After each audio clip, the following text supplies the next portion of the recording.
Welcome to the Slop Temple. We pray this video helps. You begin by collecting essentials: admin access on your computer or phone and the Bluetooth device PIN or MAC address. Turn off any active audio streams or paired laptops, otherwise the stack won't release the device. Once done, disable the device in system settings, but don't remove it yet. This forces the stack to stop using resources. Make sure to note the exact device name so you remove the correct entry, and keep your OS version handy for the next steps. You now stop the Bluetooth service or disable the adapter to prevent conflicts.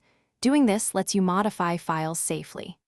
Next, remove the device entry from paired devices, then clear driver caches. On Windows, delete the driver and scan for hardware changes. On Mac OS, remove plist files and reboot into safe mode if needed. Once caches are cleared, re-enable the adapter and scan. You're doing this to remove stale entries that cause the remove failed error and allow a clean repair. You finish by power cycling both devices to clear transient states, then attempt to pair again, watching for connection and profile negotiation. If removal still fails, inspect system logs or event viewer for errors like driver conflicts or access denied.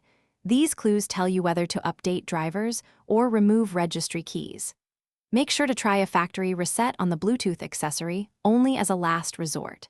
If it still fails, try pairing with a different host to isolate device. Thanks for watching.